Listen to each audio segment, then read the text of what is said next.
ஆப்கே அதாலத்தில் பாகேஸ்வர் தாமின் அதிபதி தீரேந்திர சாஸ்திரி மேல் இருக்கும் குற்றச்சாட்டு, இவர் தன்னுடைய விரோதிகளை மிரட்டுகிறார். நீங்க எதிராளிகளை மிரட்டுறதா நாங்க கேள்விப்பட்டோம். ஆனா இப்ப உங்களையும் நிறைய பேர் மிரட்டிக்கிட்டு இருக்காங்களாம். உங்க உயிருக்கும் ஆபத்துன்னு சொல்றாங்க. இத பத்தி சந்தேகமே கிடையாது. சனாதனத்தை பத்தி யாராவது ஆழமா பேச ஆரம்பிச்சாலே அதை அழிக்கிறதுக்காக அதை மண்ணோட மண்ணாக்க இங்க பல திட்டங்கள் தீட்ட ஆரம்பிச்சாச்சு. அப்ப முயற்சிகள் தான் எடுப்பாங்க. அதனால இதுல என்னோட பேரும் அடிபட்டிருக்கு. ஆனா சீதாராமன் அருள் இருக்கும்போது எனக்கு என்ன பயம்? அதோட மிரட்டுறதை பத்தி சொல்லணும்னா சாது, அப்புறம் எங்க பாரம்பரியத்துல பாத்தீங்கன்னா யாரையும் மிரட்ட மாட்டோம். ஒழுங்கா இருந்தா உனக்கு நல்லதுன்னு சொல்லிடுவோம். உங்களுக்கு பாதுகாப்பு கொடுக்கணுங்கிறதுக்காக உங்களுடைய பக்தர்கள் ஜந்தர் மந்தர்ல போராட்டம் நடத்தினாங்க. அந்த வீடியோவை நான் பார்த்தேன். அதோட யாரெல்லாம் வாகேஸ்வர் பேரை சொல்லி அங்க வந்திருந்தாங்களோ அவங்க சொன்ன வார்த்தை, கத்திய தூக்கி போட்டுட்டு வாழ வச்சுக்கங்க, இப்ப இவங்களை சுட்டு தள்ளுங்க.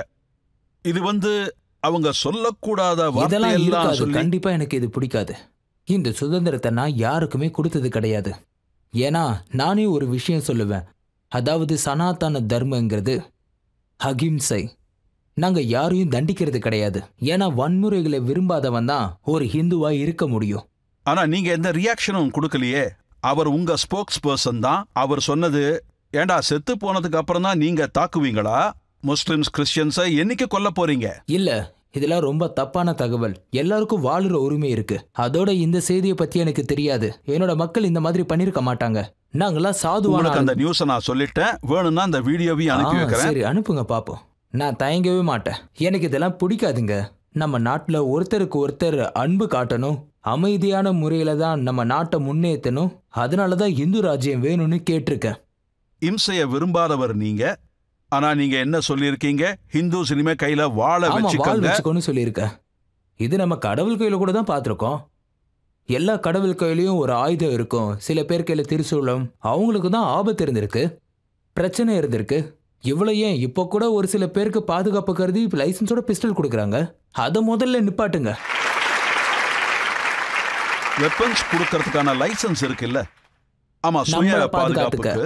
நாங்களும் அதுக்காக தானே வச்சுக்க சொல்றோம். எங்களால துப்பாக்கி எல்லாம் வச்சுக்க முடியாது. நாங்களாம் ரொம்ப ஏழைங்க.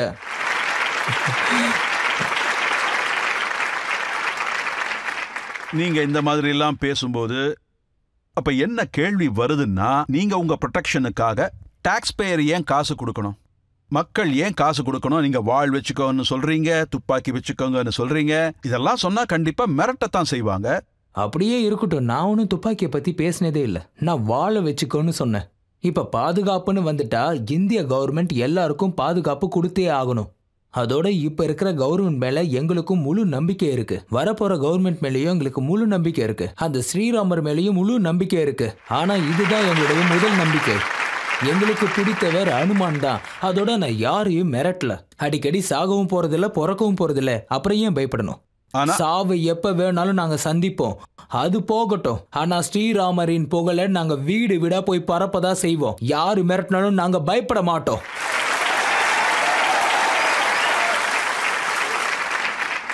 ஏதாவது ஒரு மூலையில பயம் இருக்கும். அதனால தான் நீங்க சொல்றது, நான் புல்டோசர் வாங்க போறேன், இந்துக்கள் எல்லாம் ஒன்னா சேரணும், கல்லால அடிக்கிறவங்க மேல புல்டோசரை ஓட்டுங்க. இந்த ஸ்டேட்மெண்ட்டை நான் மறுக்கவே மாட்டேன். இதுவும் அகிம்சையின் வழி. புல்டோசருங்க அஹிம்சால வந்தது. ஆஹா, அதை கிணறு எடுக்க கூட தானே பயன்படுத்துறாங்க. அதனாலதான் நான் சொன்னேன், ராமர் ஊர்வலத்துல யாராவது கல் அடிச்சாங்கன்னா அவங்கள தாக்க புல்டோசரை வாங்கி வச்சுக்கோங்க. சரி, உங்க பாதுகாப்பு கருதி நீங்க ஒரு கிரெயினை வாங்கி வச்சாலும் அதுல எந்த ஆட்சேபனையும் கிடையாது.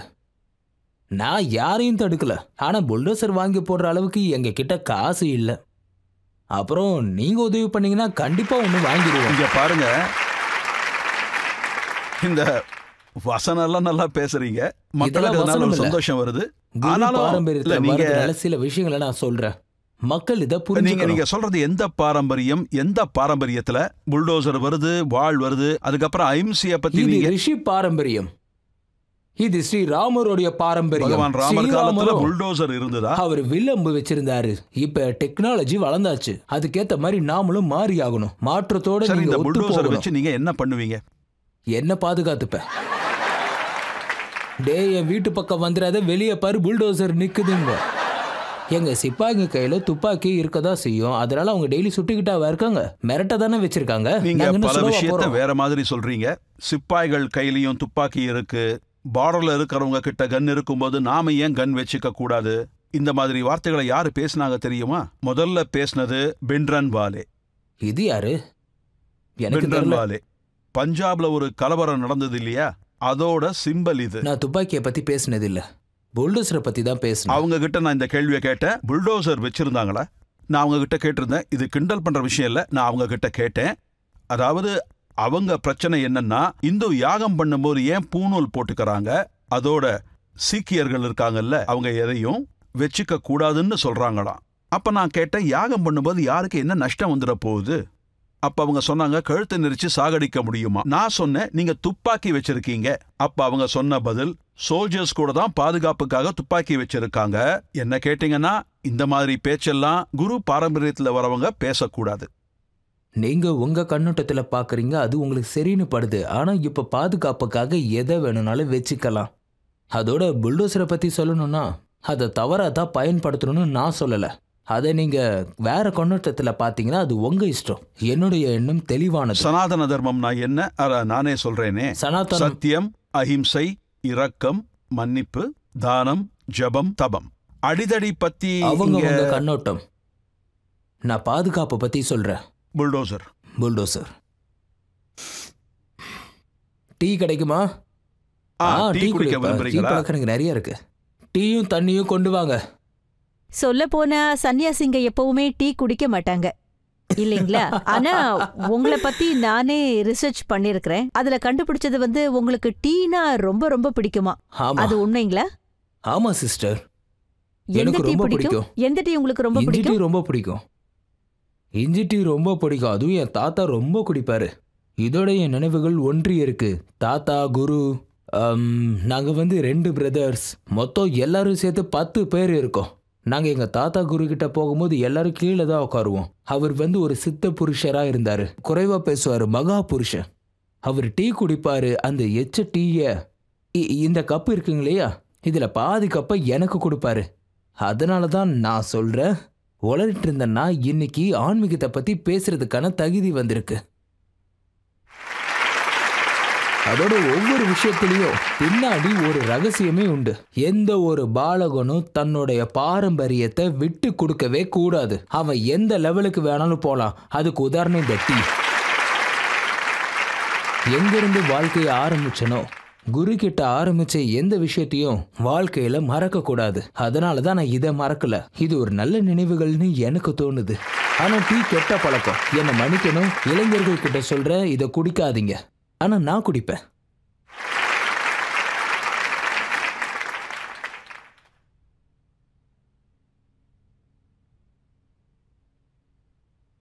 சொல்ல போனா என்னோட தாத்தா ஒரு ஸ்லோகம் சொல்லியிருக்காரு, அதை சொல்லட்டுமா? டீ மேல ஸ்லோகம்? ஆமா ஆமா, நீங்க கேட்டிருக்க மாட்டீங்க. சொல்றேன் கேளுங்க. கெட்லி கருப்ப சம்பூதம் சக்கரவர்த்தி மிஸ்ருதம் கபபத் ஜெய தேவதி தேவி சாய கண்டக்காய நமோ நம. இவ்வளவு மட்டும் இல்லைங்க, இயலும் ஆசையும் 2 சகோதர சகோதரிகள்.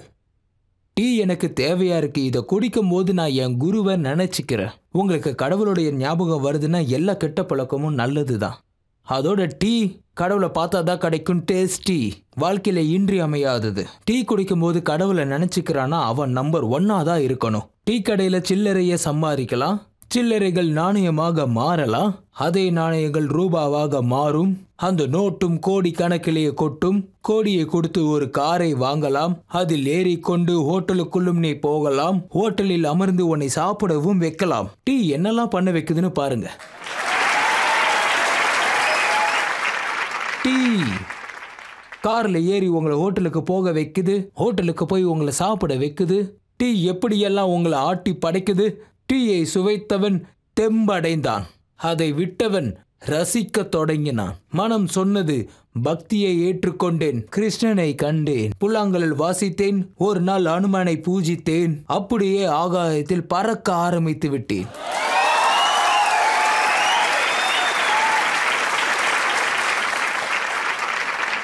இப்ப நான் வசனம் பேசணும்னு மட்டும் சொல்லிடாதீங்க. இந்த நீதிமன்றத்துல நான் மறுபடியும் சொல்றேன், நான் பேசுறது எதுவுமே வசனம் கிடையாது. என்னோட ஒவ்வொரு பேச்சும் இங்க இருக்கிற இளைஞர்களுக்கு ஊக்கத்தை தான் கொடுக்கும். இல்ல எனக்கு என்ன தோணுச்சுன்னா, நான் என்ன கேட்க போறேன்னு முதல்லயே உங்களுக்கு தெரிஞ்சிருக்கு. இருக்கலாம். இந்த டீ குடிக்கிறீங்களே, இதனால உங்களுக்கு எனர்ஜி கிடைக்குதா, ஊக்கம் கிடைக்குதா, சக்தி கிடைக்குதா? கிட்டத்தட்ட குருவோடைய ஞாபகம் வருது. சரி, நான் ஒரு உண்மையை சொல்லவா? டீ எல்லாம் குடிக்க கூடாது, தப்பு. இது உடம்புக்கு கெடுதல். ஆனா நான் 24 மணி நேரத்துல 18 மணி நேரம் சேவை செய்யறேன். 17 மணி நேரம் ஒரே இடத்துல உட்காந்து பேசுறேன். பசிச்சா தூக்கம் வந்துடும். தூக்கத்தை விரட்ட இது ஒரு நல்ல உபாயம். டீ குடிப்பேன், பசி போயிரும், அதிகமா சேவை செய்வேன். எனக்கு அப்படி தோணுது. ஆனா டாக்டர் என்கிட்ட குடிக்காதீங்கன்னு சொல்லியிருக்காரு. இது சமூக சேவைக்கு மட்டும் உதவுதா?